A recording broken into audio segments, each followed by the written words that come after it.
stay at home, keep spirit, and keep strong. Now we are going to start our study. Let's pray. Our Father in heaven, we are grateful thanks for your love and for your kindness on this day we can learn. May God help us to understand the lesson, and God also help and enable everyone to be given strength in the COVID-19 period until the situation returns to normal. In the name of Jesus Christ, we pray to you. Amen.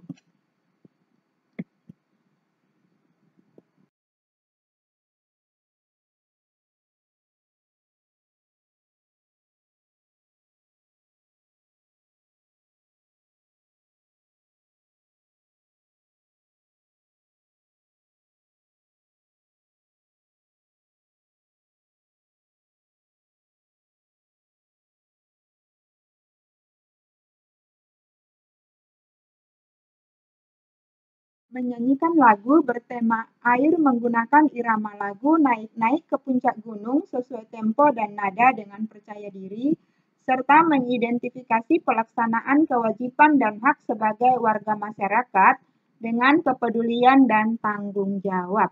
Nah, kita sudah mempelajari tentang pemanfaatan sumber daya alam di pembelajaran sebelumnya. Bagaimana kita memiliki hak dan kewajiban terhadap sumber daya alam. Sekarang kita akan belajar tentang hak dan kewajiban kita terhadap sumber daya alam, khususnya sumber daya alam air. Sekarang anak-anak silakan simak video ini dan nanti berikan pendapatnya tentang video ini ya.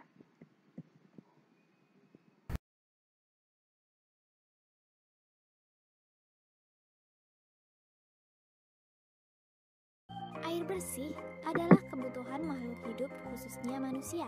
Contoh kegunaan air antara lain diminum, untuk mandi, mencuci, memasak, dan sebagainya. Namun sayangnya terkadang air tercemar. Pencemaran air yaitu masuknya makhluk hidup, zat, energi atau komponen lain ke dalam air. Akibatnya kualitas air menurun sampai ke tingkat tertentu yang menyebabkan air tidak berfungsi lagi sesuai dengan kegunaannya.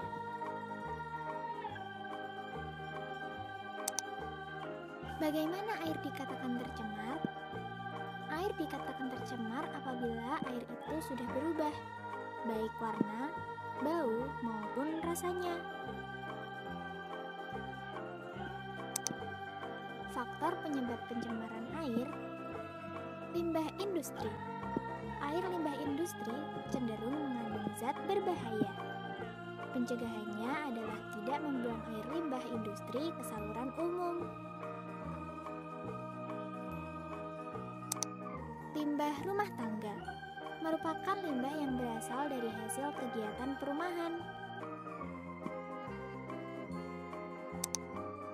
Limbah pertanian. Air limbah pertanian sebenarnya tidak menimbulkan dampak negatif pada lingkungan.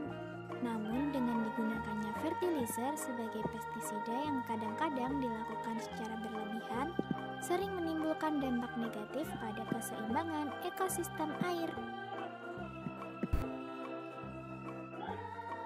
Nah teman-teman, sudah tahu kan apa itu pencemaran air dan penyebabnya?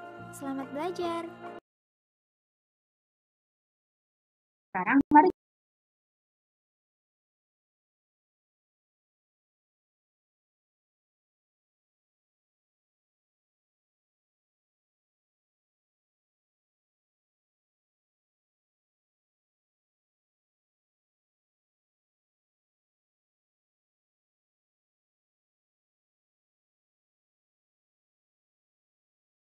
apa saja, Nina?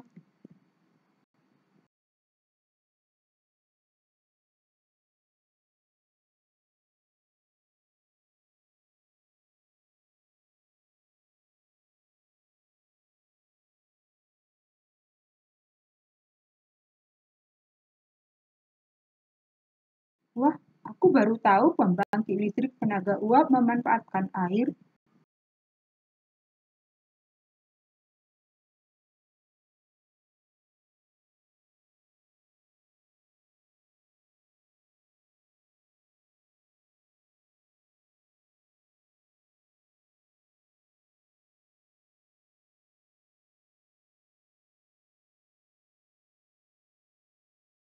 Lalu apa yang kita lakukan untuk menghemat air, Nin?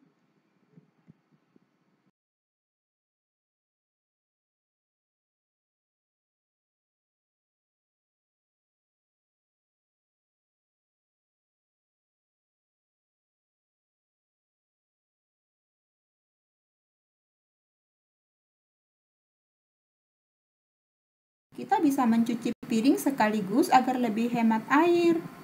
Saya setuju, Nin. Kita harus turut serta menjaga ketersediaan air bersih agar keberlangsungan hidup berjalan dengan baik.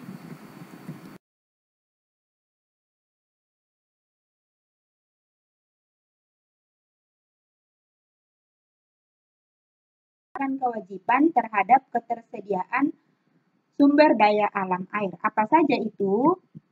Yang pertama, setiap warga negara berhak mendapatkan pelayanan air minum bersih dengan kualitas dan kualitas sesuai standar. Yang kedua, tidak mendapatkan tindakan diskriminasi dalam mendapatkan air. Jadi, setiap individu berhak mendapat ketersediaan air bersih.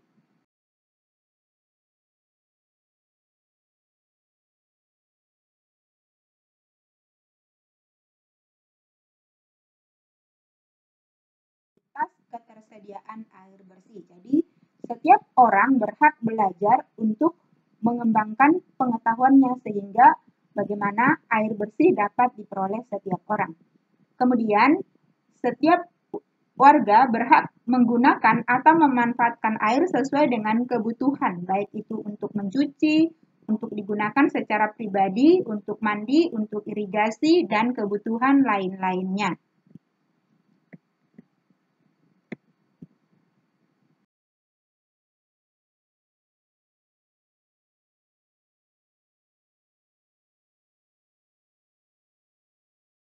Sesuai dengan kebutuhan. Lalu tidak menghalang-halangi orang lain untuk mendapatkan air bersih. Dan setiap warga negara juga berhak menjaga lingkungan hidup guna menunjang ketersediaan air bersih.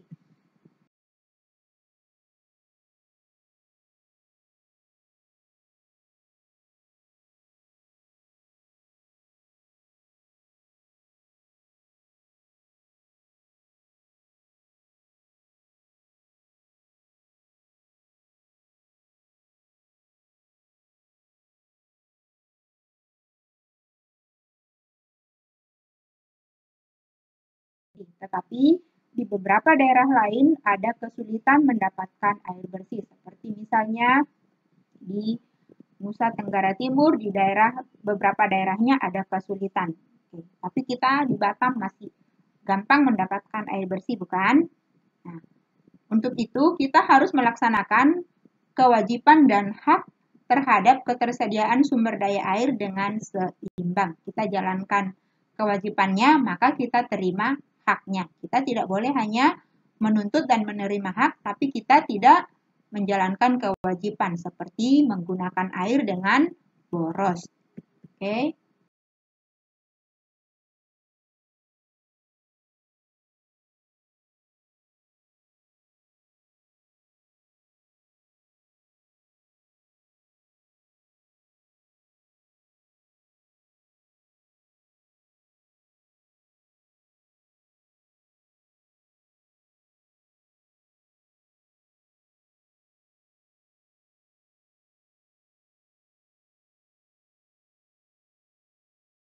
Air merupakan sumber daya alam yang tanpa air kita tidak dapat hidup, bukan? Nah, banyak negara yang tidak seberuntung kita. Di negara kita air mudah untuk diperoleh. Nah, sekarang kita bernyanyikan lagu tentang air. Pelajaran sebelumnya kita belajar tentang tik-tik bunyi hujan dengan nada dan tempo yang sesuai. Sekarang kita nyanyikan lagu air dengan nada naik-naik ke puncak gunung.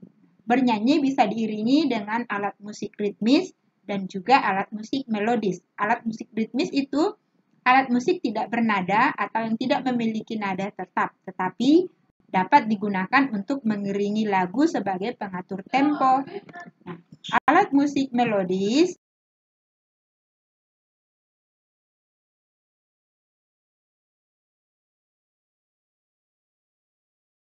atau dimainkan jika menggunakan chord sendirian. Nada yang dihasilkan oleh alat musik melodis biasanya memiliki notasi do, re, mi, dan sampai seterusnya. Jadi, menyanyi bisa diiringi dengan alat musik melodis dan juga alat musik ritmis. Sekarang kita nyanyikan lagu Syair Air, tapi nadanya dengan naik-naik ke puncak gunung. Apakah kalian tahu lagu naik-naik ke puncak gunung? Oke, lagunya seperti ini. Naik-naik ke puncak gunung, tinggi-tinggi sekali. Kiri kanan kulihat saja banyak pohon cemara. Kiri kanan kulihat saja banyak pohon cemara. Sekarang kita ganti syairnya dengan air. Air, air di mana-mana mengalir ke sana sini. Danau, sungai, dan lautan bentuk permukaan air. Sayangi air, hemat dengan air. Air harus dihemat. Sayangi air, hemat dengan air. Air milik semua. Nah, itu tadi syair tentang air yang dinyanyikan dengan nada lagu naik-naik ke puncak gunung. Nah, kita sudah mempelajari hak dan kewajiban terhadap sumber daya alam, khususnya ketersediaan air bersih. Teacher berharap kalian paham pelajaran kita hari ini. Nah, sekarang waktunya kalian mengerti